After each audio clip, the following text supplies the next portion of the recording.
ദൈവപിതാവിൻ്റെ സ്നേഹവാത്സല്യവും ക്രിസ്തുവിൻ്റെ കൃപാകടാക്ഷവും പരിശുദ്ധാത്മാവിൻ്റെ നിറവും നിങ്ങളിൽ സമൃദ്ധമായി ഉണ്ടാകട്ടെ.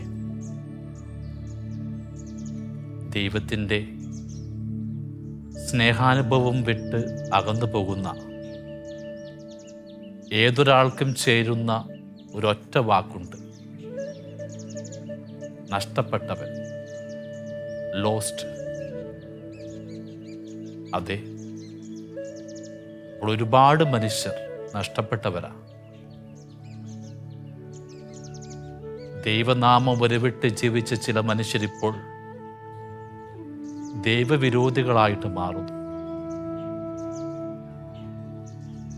അനുദിനം ദേവാലയ ബലികളിൽ പങ്കെടുത്ത ചിലർ ഇപ്പോൾ ദേവാലയത്തിലേക്ക് വരാതെയാകുന്നു.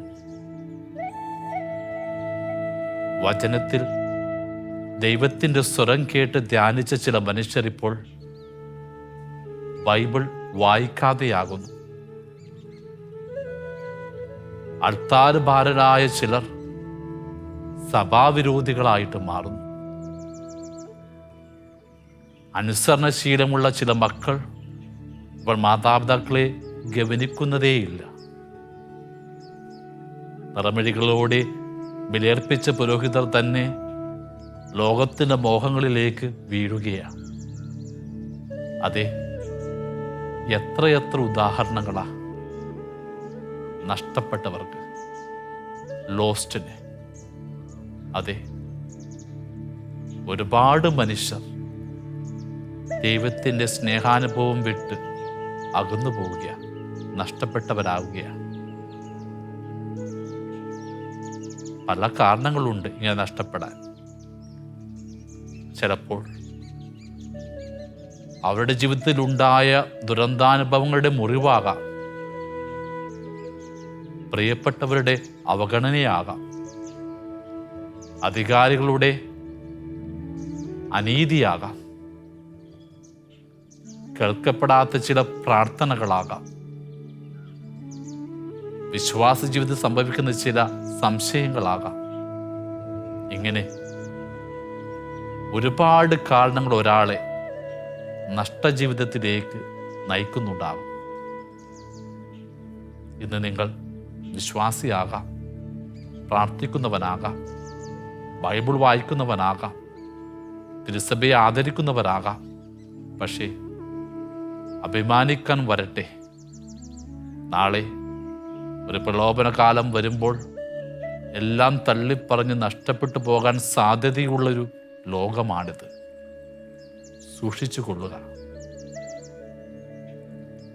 ഓർക്കണം, ഇങ്ങനെ നഷ്ടപ്പെട്ടു പോകുന്ന മനുഷ്യരെ ഓർത്ത് വ്യാകുലപ്പെട്ട് നൊമ്പരത്തോടെ ക്രിസ്തു പറഞ്ഞ 3 ഉപമകളാണ് ലൂക്കായുടെ സുവിശേഷം 15-ാം അധ്യായത്തിൽ.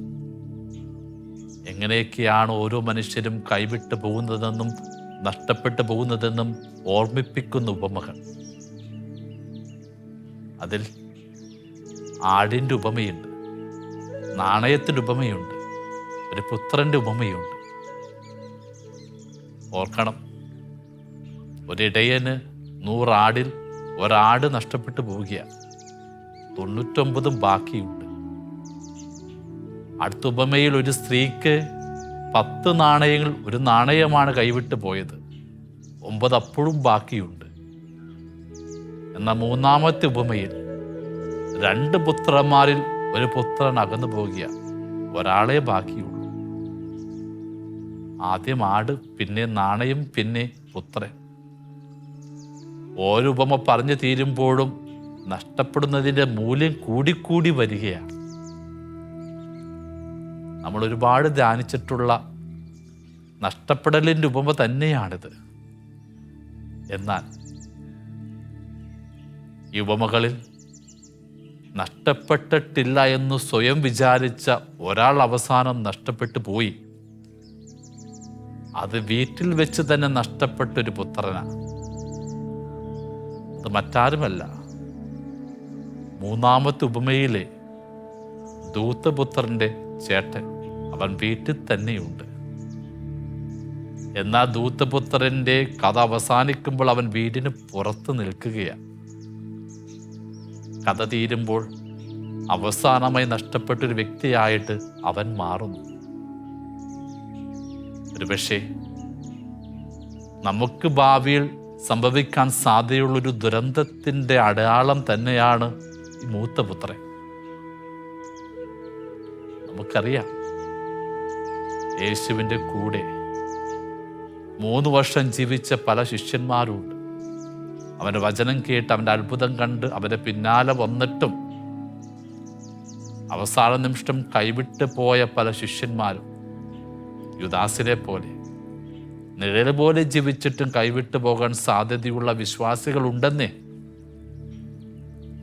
നമ്മൾ സൂക്ഷിക്കണം. ഓർക്കുക, ആ മൂത്ത മകൻ എങ്ങനെയാണ് നഷ്ടപ്പെട്ടവനായത്, എങ്ങനെയാണ് കൈവിട്ടു പോയ ഒരു പുത്രനായിട്ട് മാറിയത്? പല കാരണങ്ങളുണ്ട്.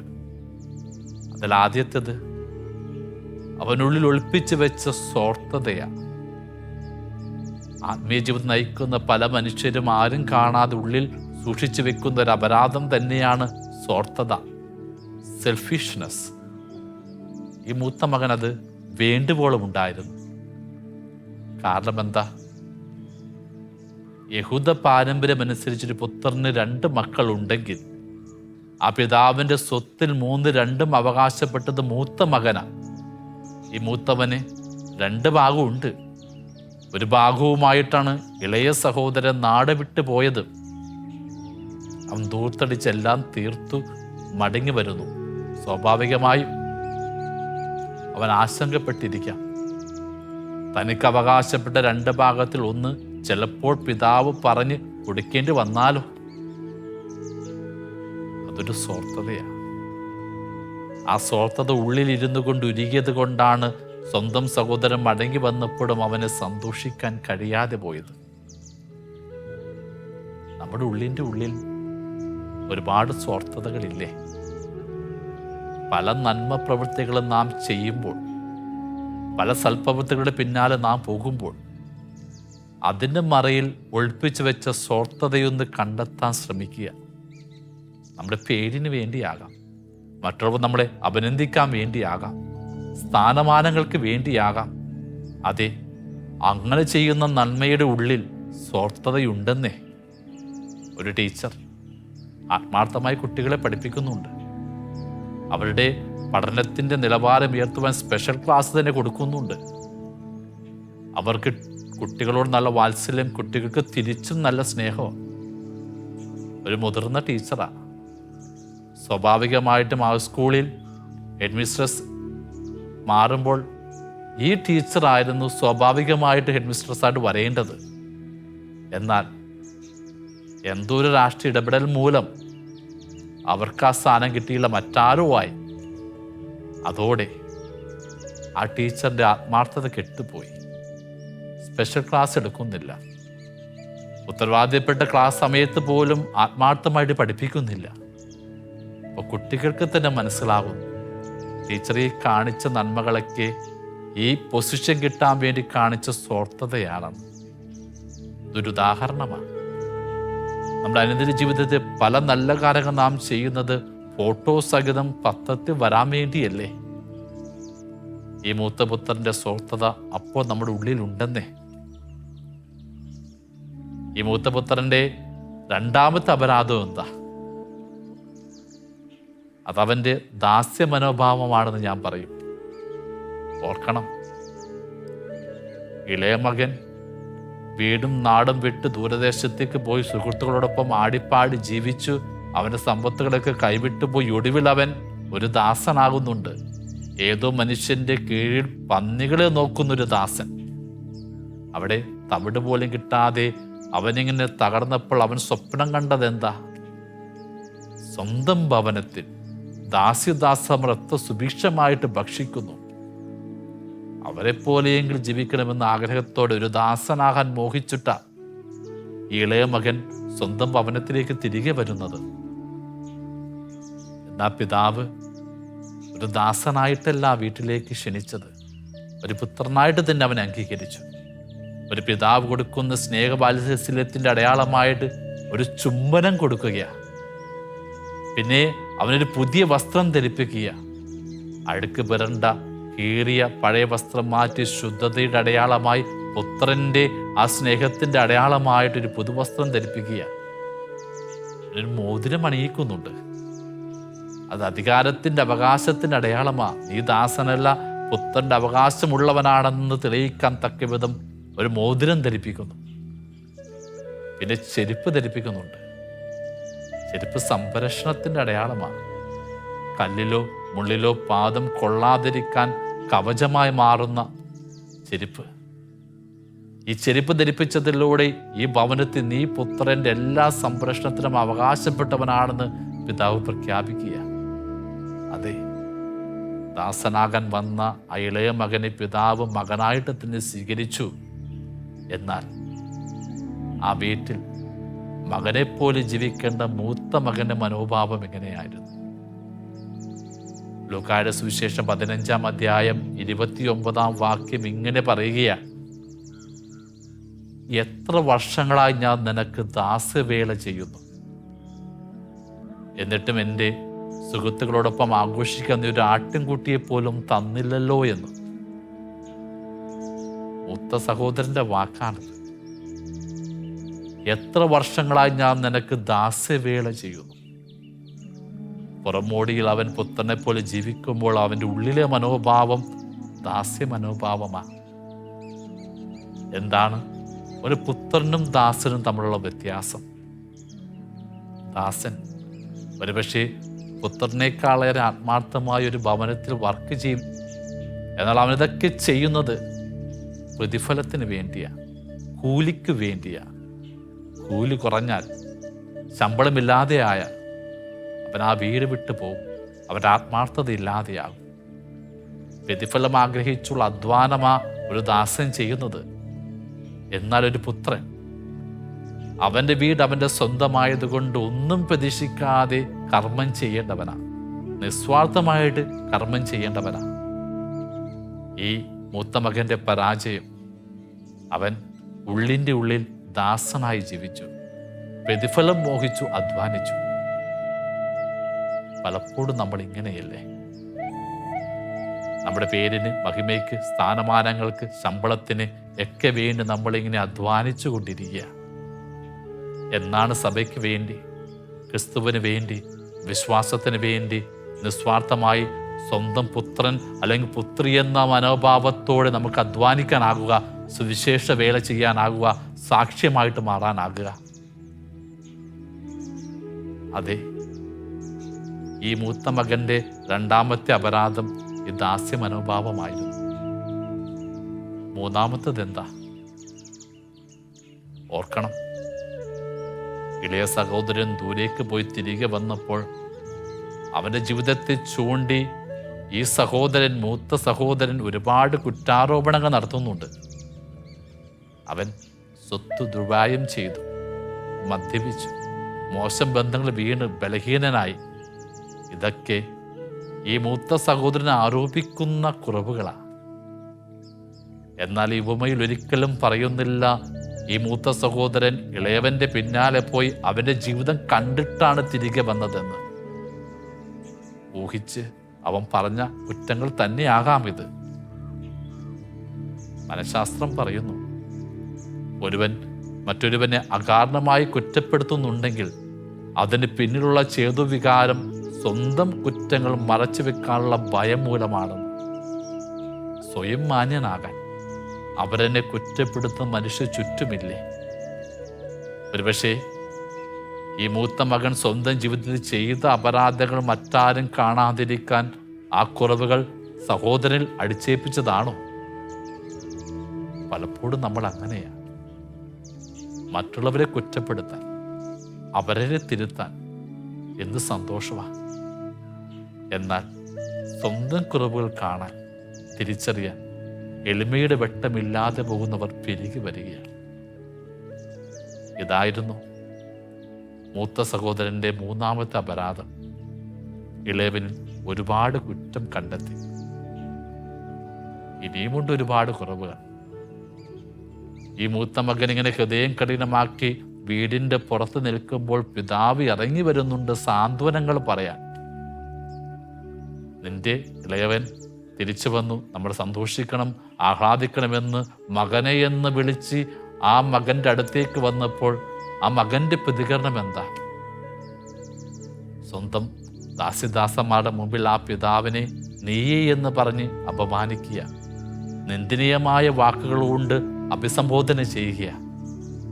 തീർച്ചയായിട്ടും ആ പിതാവിന് ഒരുപാട് നൊമ്പരമുണ്ടാകും. തൻ്റെ ഇളയ പുത്രൻ ദൂരദേശത്ത് പാപവഴി ജീവിച്ചപ്പോൾ ഒരുപാട് നൊമ്പരപ്പെട്ടൊരു പിതാവാ. ഇപ്പോഴിതാ സ്വന്തം ഭവനത്തിൽ ദാസ്യദാസന്മാരുടെ മുമ്പിൽ മൂത്ത മകൻ തന്നെ മോശമായിട്ട് സംസാരിക്കുമ്പോൾ അതിനേക്കാളേറെ വേദന ആ പിതാവിനുണ്ടായിട്ടുണ്ടാകും നിശ്ചയമായും. ഓർക്കുക, ദൈവത്തിൻ്റെ സ്നേഹമറിയാതെ അകന്ന് ജീവിക്കുന്ന ഒരുപാട് ദുർബലരായ മനുഷ്യരുണ്ട്. ദൈവവചനം കേൾക്കാതെ ക്രിസ്തുവെന്ന രക്ഷകനെ തിരിച്ചറിയാതെ ഈ ലോകത്തിൻ്റെ പ്രലോഭനങ്ങൾ വീണ് അപരാധം ചെയ്യുന്നവരുടെ ജീവിതം ദൈവത്തെ വേദനിപ്പിക്കുന്നുണ്ട്. എന്നാൽ തിരുസഭയിൽ ജീവിക്കുന്ന ക്രിസ്തുവെന്ന രക്ഷകനെ അനുഭവിച്ചറിഞ്ഞ വചനത്തെ ദൈവത്തിൻ്റെ സ്വരം മനസ്സിലാക്കി ജീവിക്കുന്ന നമ്മുടെ ഇടർച്ചകൾ ആ ദൈവപിതാവിനെ കൊടുംപാപിയേക്കാളേറെ നൊമ്പരം കൊടുക്കുന്നുണ്ട് എന്ന് തിരിച്ചറിയാനാകണം. ഓർക്കണം, ഈ മൂത്ത മകൻ നമുക്കുള്ള പ്രതീകം തന്നെയാണെന്നേ. കാരണം ഈ മൂത്ത മകനെക്കുറിച്ച് പരാമർശിക്കുന്നത് അവൻ വയലിൽ നിന്ന് വന്നുവെന്ന, വയലിൽ അധ്വാനിച്ച ഒരു മകനാ. വയലെന്ന് വെച്ചാൽ എന്താ? ബൈബിളിൻ്റെ ഭാഷയിൽ വയൽ സ്വഗരാജ്യമാണ്, തിരുസഭയാണ്. തിരുസഭയിലും സ്വഗരാജ്യത്തിന് വേണ്ടും അധ്വാനിക്കുന്നവരാരാ? നമ്മൾ ക്രൈസ്തവരല്ലേ, ക്രിസ്തുവിനെ അറിഞ്ഞവരല്ലേ? അതെ, നമുക്കുള്ള പ്രതീകം തന്നെയാണെന്നേ ഈ മൂത്ത മകൻ. അവൻ വീട്ടിൽ ജീവിച്ചു, പിതാവിൻ്റെ കൽപ്പനകൾ പാലിച്ചു. എന്നിട്ടും അവസാനം അവൻ ആ വീടിന് പുറത്ത് നിൽക്കുന്നു. ഒരുപക്ഷെ നമുക്കും സംഭവിക്കാൻ സാധ്യതയുള്ള ദുരന്തം തന്നെയാണെന്നേ. ചിലപ്പോൾ നമ്മുടെ സ്വാർത്ഥത കൊണ്ട്, നമ്മളുടെ ദാസ്യമനോഭാവം കൊണ്ട്, അവരെന്നെ കുറ്റപ്പെടുത്തുന്ന നമ്മുടെ ചെയ്ത് കൊണ്ട്, പിതാവിനെ അവഗണിക്കുന്ന ദുർനിമിത്തങ്ങൾ കൊണ്ട് നമ്മളും ഒടുവിൽ നഷ്ടപ്പെട്ടു പോകാൻ സാധ്യതയുണ്ട്. ഓർക്കുക, യേശു പറഞ്ഞ ഈ ഉപമകളിലൊക്കെ അവസാനം സന്തോഷമുണ്ട്. നഷ്ടപ്പെട്ട ആട് തിരികെ കിട്ടിയപ്പോൾ ഇടയൻ വരുന്നു, സന്തോഷിക്കുന്നു, പ്രിയപ്പെട്ടവർക്കൊരു വിരുന്നൊരുക്കി കൊടുക്കുന്നു.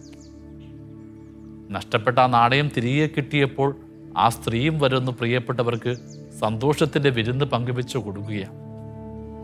ഇതുതന്നെ ഈ ധൂർത്തപുത്രൻ്റെ ഉപമയിലും സംഭവിക്കുക. അയാളെ മകൻ തിരികെ വന്നപ്പോൾ പിതാവ് പ്രിയപ്പെട്ടവർക്ക് ഒരു വിരുന്നൊരുക്കുകയാണ്. അതിലെല്ലാവരും സന്തോഷിക്കുന്നുണ്ട്. പിതാവ്, അയാളെ മകൻ, ദാസിദാസന്മാരൊക്കെ. എന്നാൽ സന്തോഷിക്കാതിരുന്നത് ആ മൂത്ത മകൻ മാത്രമാണ്. അവരൻ്റെ മാനസാന്തരത്തിൽ, അവരൻ്റെ വീണ്ടെടുപ്പിൽ നമ്മുടെ ഉള്ളിൻ്റെ ഉള്ളിൽ ഒരു ആത്മീയ ആനന്ദമില്ല എങ്കിൽ നമ്മുടെ ഉള്ളിലുണ്ട് ആ മൂത്ത മകൻ. ഓർക്കുക, ക്രിസ്തു എല്ലാം പൂർത്തിയാക്കിയവനാണ്. കുരിശിൽ കിടന്നുകൊണ്ട് എല്ലാം പൂർത്തിയാക്കി എന്ന് പറഞ്ഞ് മിഴിപൂട്ടിയവനാണ്. അവൻ പറഞ്ഞ എല്ലാ ഉപമകൾക്കുമൊക്കെ ഒരു ശുഭ അവസാനമുണ്ട്, പൂർത്തീകരണമുണ്ട്. എന്നാൽ ഈ ധൂർത്തപുത്രൻ്റെ ഉപമയിൽ മാത്രം ഒരു പൂർത്തീകരണമില്ല. കാരണം ഈ വീടിൻ്റെ പുറത്തു നിൽക്കുന്ന ഈ മൂത്ത മകൻ അനുതപിച്ച് വീട്ടിൽ കയറി വിരുന്നിൽ പങ്കെടുത്തുവെന്നോ, പിതാവിനെ അധിക്ഷേപിച്ച് എന്നേക്കുമായിട്ട് അകന്നു പോയെന്നോ യേശു പറയുന്നില്ല. അവൻ അവിടെ നിൽക്കുക. പൂർത്തിയാക്കാതെ ക്രിസ്തു എന്തുകൊണ്ടാണ് ഈ ഉപമ അവസാനിപ്പിച്ചത്? അത് ദൈവം നമുക്ക് വെച്ച് നീട്ടിയൊരു സൗജന്യ കടാക്ഷമാണ്. നമുക്ക് പൂർത്തിയാക്കാം. അതെ, ഈ കഥ പൂർത്തിയാക്കുവാൻ യേശു നമുക്ക് നൽകിയൊരു അവകാശമാണ്. വേണമെങ്കിൽ നമുക്ക് മനസ്തപിച്ച് ക്രിസ്തുവിൻ്റെ സ്നേഹഭവനത്തിലേക്ക്, ദേവതാവിൻ്റെ സ്നേഹവിരുന്നിലേക്ക് കടന്നു വരാം. അല്ലെങ്കിൽ ഹൃദയം കഠിനമാക്കി നമുക്ക് ഇരുട്ടിലേക്ക് പോകാം. ഓർക്കുക, ഈ 3 കഥകളിലും ഒരു വിരുന്നുണ്ട്. ആ വിരുന്നിൽ എല്ലാവരും ഒന്നിച്ചു നിൽക്കുന്നുണ്ട്. ഈ വിരുന്നിൻ്റെ കഥകൾ പറഞ്ഞ് യേശു അവസാനം സ്വർഗത്തിലേക്ക് പോകുന്നതിന് മുമ്പ് മറ്റൊരു വിരുന്നൊരുക്കി. അതവൻ്റെ അന്ത്യത്താഴ വിരുന്നാണ്. ആ വിരുന്ന് മേശക്കരികിൽ 12 ശിഷ്യന്മാരുണ്ടായിരുന്നു. പലരും നഷ്ടപ്പെടാൻ സാധ്യതയുള്ളവരാ. ഒറ്റിക്കൊടുക്കാനും തള്ളിപ്പറയാൻ അകന്നു പോകാനും ഒരുങ്ങി നിന്ന ദുർബലരായ ശിഷ്യരാ. ആ വിരുന്നിൽ പങ്കെടുത്ത 11 പേരും കൂടെ ഇരുന്നപ്പോൾ ഒരാൾ മാത്രം ആ വിരുന്നിൻ്റെ ഇടയ്ക്ക് പിന്മാറുകയാണ്, ഇരുട്ടിലേക്ക് പോവുകയാണ്. കാരണം അവൻ സ്വയം നഷ്ടപ്പെടുത്താൻ തീരുമാനിച്ചുറപ്പിച്ചിട്ട് ഇരുട്ടിലേക്ക് പോയത്. മറ്റാരുമല്ല, യൂദാസ്. യേശുവിനെ അവൻ ഒറ്റിക്കൊടുത്ത് മനസ്തപിക്കാതെ സ്വന്തം പ്രാണനെ നഷ്ടപ്പെട്ടു. അതെ, യേശു ഒരുക്കുന്ന സ്നേഹവിരുന്നിലേക്ക് പങ്കെടുക്കുമ്പോൾ നമ്മൾ ഓർക്കുക, യൂദാസിനെ പോലെ അകന്നു പോകേണ്ടവരല്ല നമ്മൾ. അവനോട് ചേർന്ന് നിന്നുകൊണ്ട് അവന് സ്നേഹം അനുഭവിക്കേണ്ടവരാണ് നമ്മൾ. ആകയാൽ മൂത്തമത്രൻ മനസ്തപിച്ച് ആ പിതാവിൻ്റെ ഭവനത്തിലേക്ക് മടങ്ങി വരാൻ വേണ്ടി നമുക്ക് ആഗ്രഹിക്കാം. നമുക്കും ക്രിസ്തുവിൻ്റെ സ്നേഹം അനുഭവിച്ച് ആ പിതാവിൻ്റെ സ്നേഹവിരുന്നിലേക്ക് കടന്നു വരാൻ എളിമപ്പെടാം. അതിനായി ആ മൂത്തപുത്രൻ ചെയ്ത 4 അപരാധങ്ങളെ നവീകരിക്കാൻ പരിശ്രമിക്കുക. സ്വാർത്ഥതകളില്ലാതെ നിസ്വാർത്ഥമായിട്ട് ജീവിക്കുക. ദാസ്യമനോഭാവമില്ലാതെ പുത്രൻ്റെ സഹജവാസനയോടെ സേവനം ചെയ്യുക. അവനെ കുറ്റപ്പെടുത്താതെ കുറച്ചുകൂടി എളിമപ്പെടാൻ ശീലിക്കുക. ഒടുവിൽ പിതാവിൻ്റെ സന്നദ്ധിയിൽ ആ ദൈവപിതാവിനെ ബഹുമാനിച്ച് അവൻ്റെ കൽപ്പനകൾ പാലിച്ച് കുറെ കൂടി ശ്രേഷ്ഠരായ പുത്രന്മാരായിട്ട് നമുക്ക് ജീവിക്കാം. ആ പിതാവ് നമ്മളെ അനുഗ്രഹിക്കട്ടെ. സ്തുതിയായിരിക്കട്ടെ.